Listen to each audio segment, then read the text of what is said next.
Buenas. La siguiente corresponde a la clase de la unidad 1 de la unidad curricular Tecnología de Mantenimiento de Sistemas Térmicos, correspondiente al posgrado del Programa Nacional de Formación Avanzada en Energía Eléctrica. Bien, los contenidos a tratar corresponden a máquinas térmicas, ciclos termodinámicos para la generación de potencia, turbinas de vapor y gas, y los principios de funcionamiento de los sistemas térmicos que sirven para la generación de energía eléctrica. Una máquina térmica es un dispositivo capaz de convertir el calor en trabajo.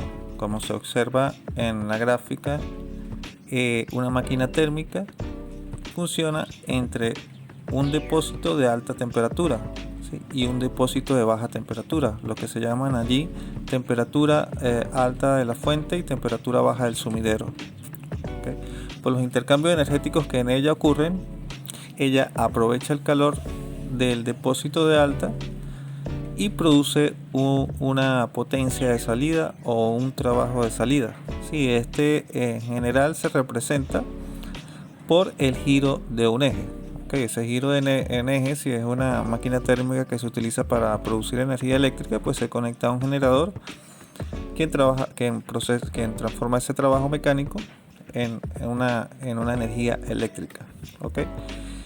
Esa definición de máquina térmica también sirve para enunciar la segunda ley de la termodinámica.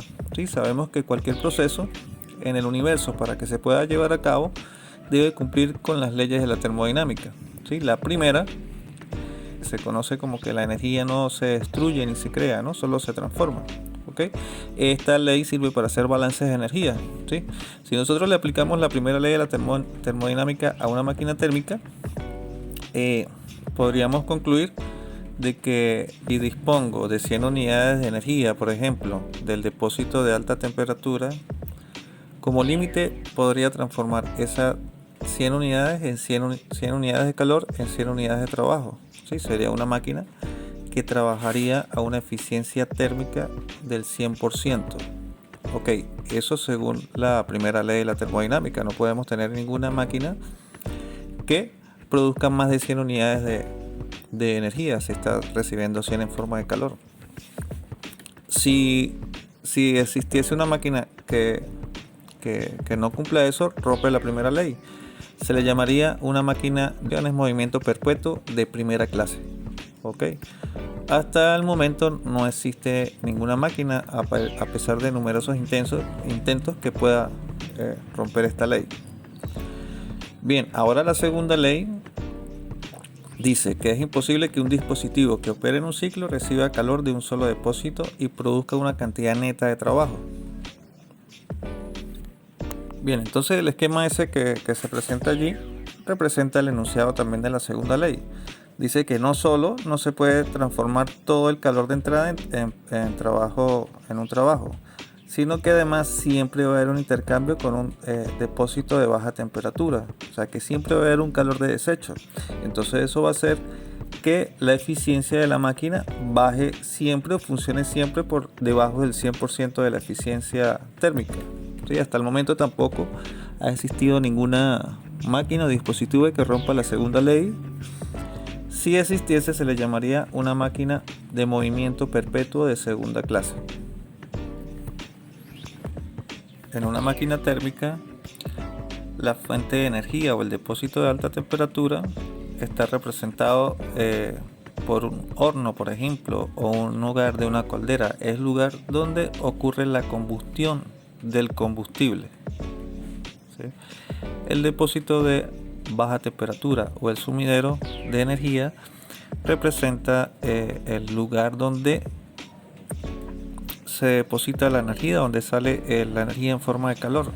Este puede ser el medio ambiente, o puede ser el agua de un lago, o el agua del mar, ¿sí? O el agua de un río, ¿sí? Y se entiende que cuando se deposita el calor en ese depósito, él va a mantener su temperatura. Él es lo suficientemente grande como para no aumentar de temperatura, a pesar de que esté recibiendo un calor de parte de la máquina térmica. ¿Sí? Como vemos allí en la gráfica, el dispositivo que más se adapta o que mejor se ajusta a la definición de una máquina térmica es la central eléctrica de vapor. Sí, allí vemos que esta es una máquina de combustión externa porque la combustión se realiza fuera, ¿sí?, del ciclo, ¿sí? Y esta energía térmica es liberada durante este proceso cuando se le transfiere al vapor como calor. Allí se representan los diferentes intercambios de energía. Fíjense que hay un calor de entrada que está por la caldera y hay un calor de salida que sale por el condensador. Hay un trabajo neto, ¿sí?, que es la diferencia del trabajo que se produce en la turbina, el trabajo de salida, menos el trabajo que se gasta en la bomba. Los ciclos termodinámicos para la generación de potencia: está el ciclo Rankine, ¿sí? Su fluido de trabajo es el vapor. Cuando hablamos del vapor nos referimos al agua en estado gaseoso. Tenemos el ciclo Brayton, que trabaja con gas, ¿sí? Ese es su fluido de trabajo, y cuando hacemos los análisis del ciclo, utilizamos el aire como gas ideal. Está el ciclo Otto y el ciclo Diesel, ¿okay?, que son los que utilizan los motores de combustión interna, ¿sí?, tal como se ve ahí en la figura, en la parte de abajo. Tenemos los ciclos combinados de gas y vapor, ¿okay?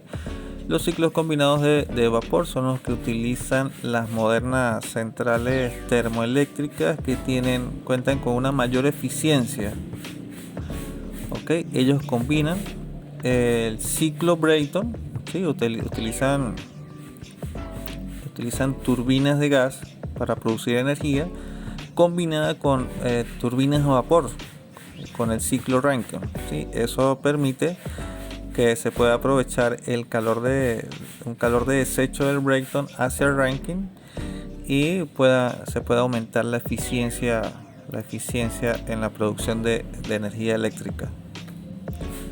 Existen otros ciclos como el Ericsson y el ciclo Stirling, ¿no? Ellos son ciclos teóricos, ¿verdad? Hablamos también del ciclo Carnot.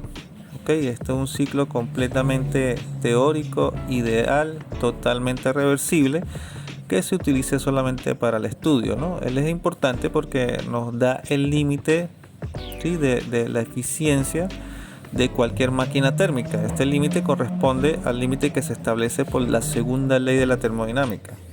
¿Okay?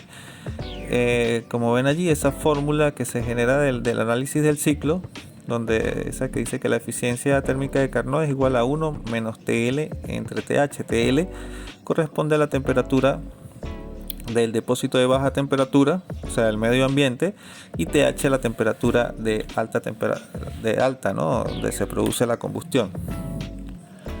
Entonces, bueno, esos son los límites, ¿no? Entonces, al analizar la ecuación, podemos concluir que si nosotros disminuimos la temperatura del depósito de bajas, se aumenta la eficiencia, ¿sí? Pero eso tiene un límite porque el calor se desecha siempre al medio ambiente. Entonces eso va a depender de la temperatura del medio ambiente, y esta pues no se puede modificar, ¿ok?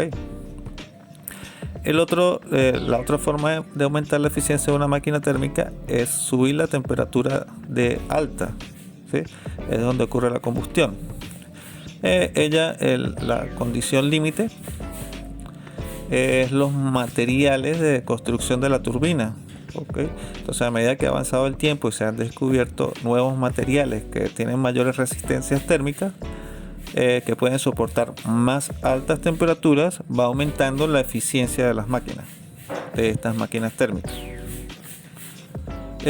Con respecto al ciclo Carnot, pues es difícil, o sea, llevarlo a cabo en la realidad, ¿sí? Hay dos procesos allí, que es esa adición de calor isotérmica. Es un proceso complicado de llevar, así como el rechazo de calor isotérmico. necesitaría dispositivos o dispositivos intercambiadores de calor demasiado grandes para poder realizar esos procesos. Entonces en la práctica no se pueden realizar. Además de procesos lentos, y en la combustión, cuando se realiza la combustión es muy rápida, ¿ok? Entonces en la práctica es difícil llevarlo a cabo, ¿sí? Algunos procesos que se asemejan al ciclo Carnot son los llevados por el ciclo Stirling y el ciclo Ericsson, ¿sí? Donde se utiliza la regeneración, ¿sí? para el proceso de intercambio de calor. Entonces, por medio de ese proceso se asemeja a esos procesos isotérmicos, pero son difíciles de llevar a cabo, ¿no? La ejecución del ciclo Stirling requiere equipos de tecnología avanzado. Hay unos motores reales Stirling que fueron patentados por Robert Stirling precisamente, ¿no? Pero son motores pesados y complicados, no son prácticos, ¿verdad? Para la producción de energía, ¿ok? Pero bueno, todos estos avances han hecho descubrir este proceso de la regeneración, ¿no? Que es un proceso que aumenta la eficiencia térmica de las máquinas, y por medio de la regeneración se puede aprovechar, la regeneración consiste en eso, en el aprovechar los calores de desecho, ¿sí? Para precalentamiento de fluidos, ¿verdad? Y disminuir el uso de combustible. Bien, podríamos decir que la mayor parte de la energía eléctrica producida en el mundo está basada en los principios del ciclo Rankine, ¿sí? Ahí tenemos a William John Rankine, ¿sí? El gran precursor, ¿no? de estas tecnologías. Él desarrolló la teoría de los motores térmicos, ingeniero físico escocés, ¿ok? Cierto parecido físico a Marx, ¿no? Y también de esa misma época. También dedicado a la teoría de los números, la botánica, teoría musical. Fue cantor, pianista, violoncelista, dedicado a la ingeniería, arquitectura naval, hidrodinámico. Realizó también muchos otros aportes en el área de la física e ingeniería, ¿okay? Nunca contrajo matrimonio. Entonces fue un gran científico y filósofo de esta época. El ciclo Rankine ideal consta de 4 procesos termodinámicos. El primero de ellos se presenta en la bomba, donde hay un trabajo de entrada, ¿sí? O sea, la bomba necesita una potencia de entrada para su funcionamiento, y allí se produce un incremento de la presión del fluido, ¿okay? Desde 1 hasta 2. Las bombas, todas las bombas funcionan con saturado, ¿verdad? Que viene saliendo del condensador y se impulsa hacia la caldera, ¿sí? En la caldera son los cambios de estado desde el estado 2 hasta el estado 3. Hay un incremento de la temperatura, del calor del fluido, ¿sí? Donde se produce el cambio de fase, de la fase líquida a la fase vapor, ¿okay? Por medio del intercambio de calor en la caldera, donde un combustible le suministra por medio de la combustión, se suministra calor, ¿sí? Al fluido para que pueda obtener la evaporación. De allí sale el vapor sobrecalentado por el estado 3, ingresa a la turbina. En la turbina ocurre la expansión de fluido, ¿sí? Allí la turbina es donde se produce el trabajo de salida. Y la turbina, pues bueno, es una serie de álabes, los cuales reciben el vapor a alta temperatura y alta presión, ¿sí? Y transforman esa energía que contiene el vapor, la transforman en energía mecánica, ¿no? En movimiento del eje. Luego sale por 4, por lo general, una mezcla de líquido más vapor, ¿sí? La cual se ingresa al condensador, que es el dispositivo que se encarga de la condensación, ¿no? La condensación, que es el cambio de fase de vapor a líquido, ¿ok? Y allí se completa el ciclo cuando entra ese líquido saturado a la bomba, ¿ok? Ahí a la derecha podemos ver las fórmulas, ¿no? Que se utilizan para calcular todos estos intercambios de energía. Fíjense que en todos los casos, por por ser un volumen de control, ¿sí?, con lo que estamos trabajando, la energía, esa fórmula proviene de la aplicación de la primera ley de la termodinámica, ¿sí? Y en todos los casos resulta que es el diferencial de entalpía. ¿Okay? O sea, sería entalpía de entrada menos entalpía de salida o viceversa, ¿no?, para cada uno de los elementos. Okay, entonces la entalpía es la propiedad que se necesita conocer para poder calcular la energía que se está produciendo o consumiendo en cada uno de estos dispositivos, según sea el caso. Por ejemplo, en el caso de la bomba, hay un gasto de una energía en forma de trabajo de entrada, ¿no? Entonces, se calcula como la diferencia entre H2 menos H1. Okay, fíjense que el H2 va al principio porque el H2 siempre va a ser mayor, ¿verdad? La energía de la salida de la bomba va a ser mayor que la energía de entrada, ¿sí? Pero en cambio en la turbina es viceversa. Entonces sería el H3 menos la H4, H de entrada menos H de salida, porque el H3 es el que contiene la mayor energía. ¿Okay? En el caso de la caldera sería el H3 menos el H2, y en el condensador el H4 menos el H1. ¿Okay? En el caso de la turbina y la bomba, hay procesos energéticos de trabajo, ¿sí?, de potencia en forma de trabajo mecánico, y en la caldera y en el condensador hay intercambios en forma de calor. Las unidades de entalpía son kilojoules sobre kilogramo, ¿sí? Entonces ese Q en minúscula y esa W en minúscula tienen unidades también de kilojoules sobre kilogramo. Cuando esta unidad se multiplica por los kilogramos por segundo correspondientes al flujo másico del fluido de trabajo del ciclo, se convierten en kilovatios, ¿sí?, que son kilovatios de potencia en caso de la turbina y la bomba, o kilovatios de tasa de transferencia de calor en la caldera o en el condensador. Allí se mencionan los 4 procesos presentes en el ciclo Rankine ideal, ¿no? El primero, la compresión isoentrópica en la bomba, isoentrópica porque es a entropía constante.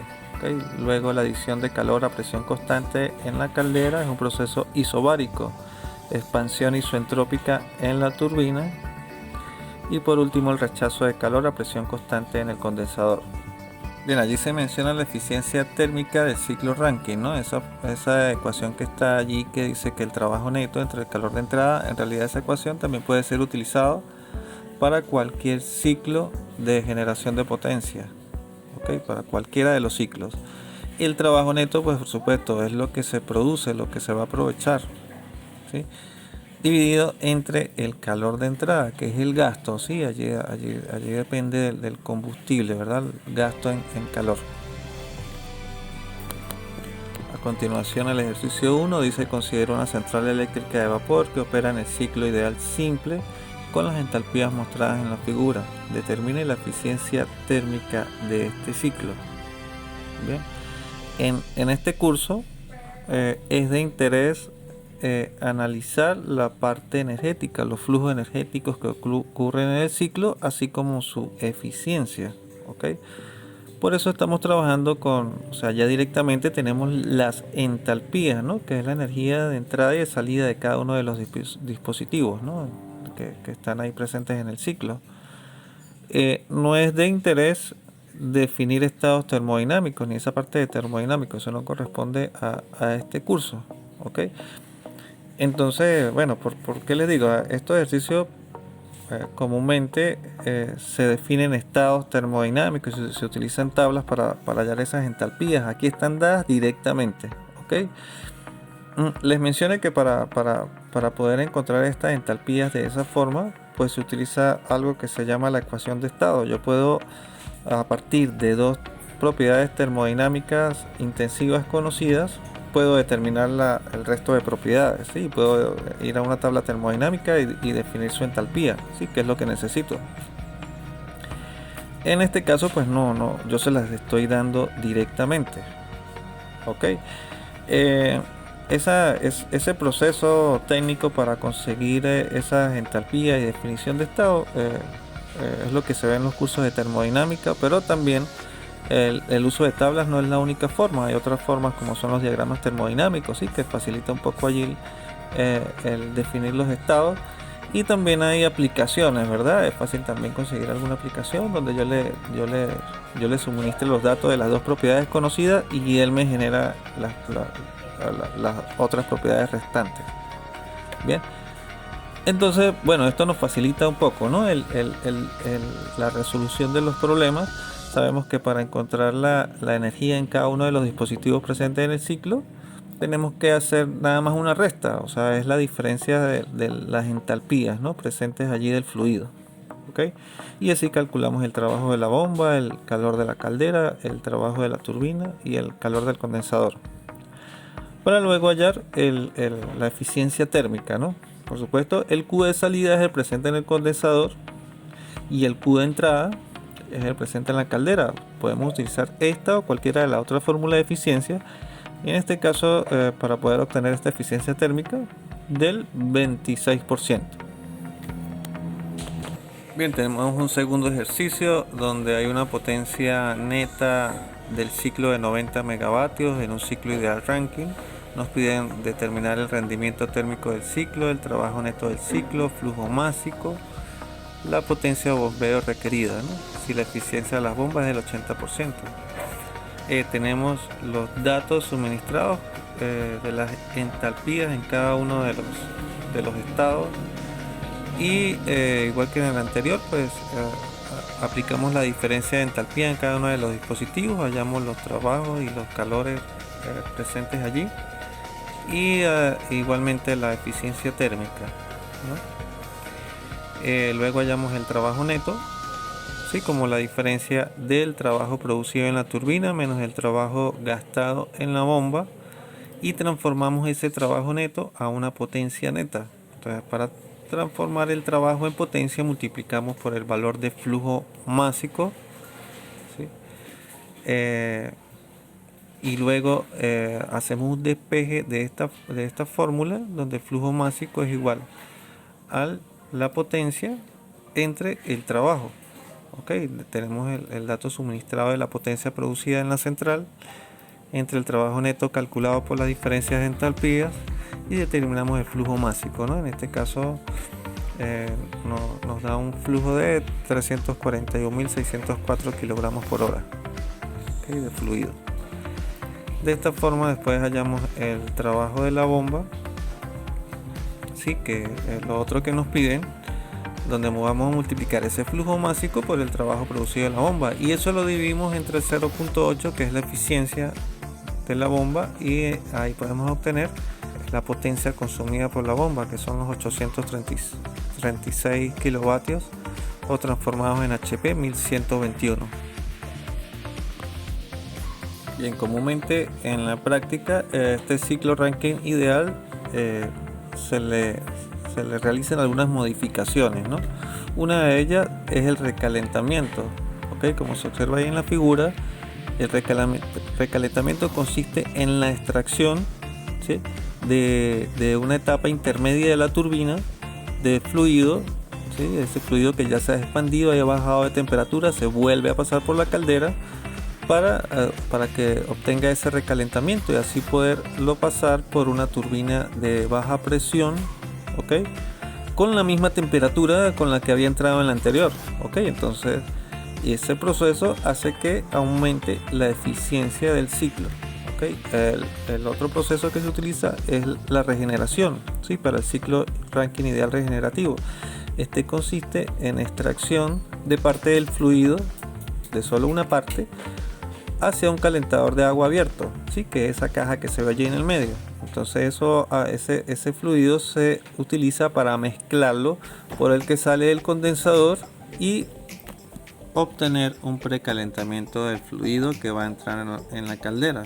Entonces, por ejemplo, si el fluido que entra a la caldera sin el regenerativo entra a 30 grados centígrados, con el regenerativo puede entrar a 60, 80 grados, ¿ok? Eso hace que disminuya el uso de combustible, ¿sí? Se va a utilizar menos combustible porque ya viene el fluido precalentado, ¿ok? Entonces se va a gastar menos combustible para obtener la evaporación. Bien, ahora vamos a estudiar los ciclos de potencia a gas, como el Brayton. Se hacen algunas consideraciones básicas para su estudio, ¿no? Entre ellas se dice que no hay fricción, ¿no? o caídas de presión en el flujo de las tuberías.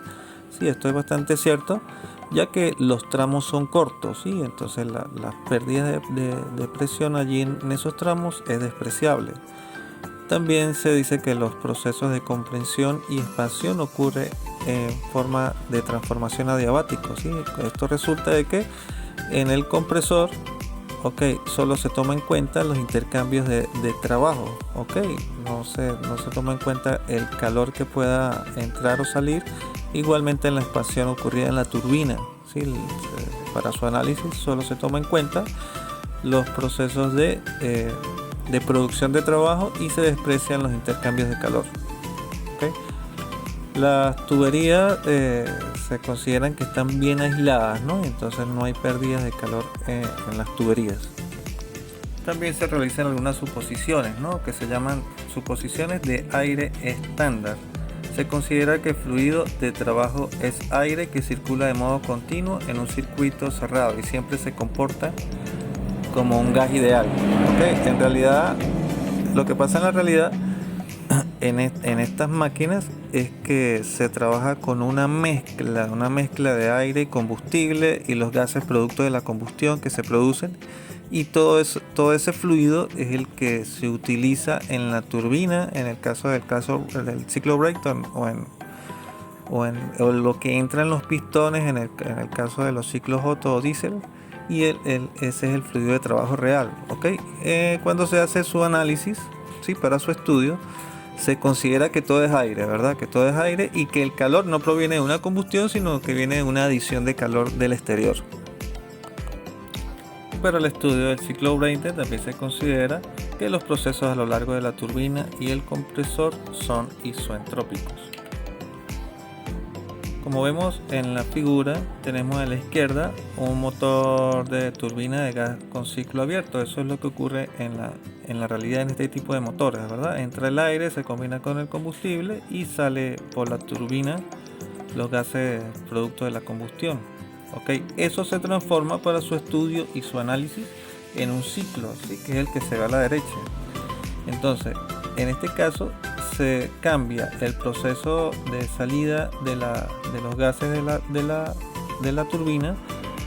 Se presume que hay un intercambiador de calor, que es el medio exterior, el cual baja la temperatura de ese gas y lo ingresa otra vez al compresor con las condiciones iniciales, ¿verdad? Entonces así se obtiene el ciclo Brayton ideal. El primero es una compresión isentrópica en el compresor. El segundo proceso, una adición de calor a presión constante en el intercambiador de calor, que es la carga. Y el de 3 a 4, una expansión isentrópica en la turbina. Y de 4 a 1, el rechazo de calor a presión constante. A continuación, un ejercicio del ciclo Brayton se va acomodando todas las entalpías en estados del fluido. Se determina el trabajo de entrada y el trabajo de salida como la diferencia de entalpías en los dispositivos. Se determina la relación de trabajo del retroceso, ¿no? Esto se determina en este ciclo, ya que el trabajo que se gasta en el compresor es bastante, ¿no? Con respecto al producido en la turbina. Fíjense que en este caso el 40% del trabajo que se está produciendo la turbina lo está gastando el compresor. Esto es debido a que el comprimir gases es mucho más costoso que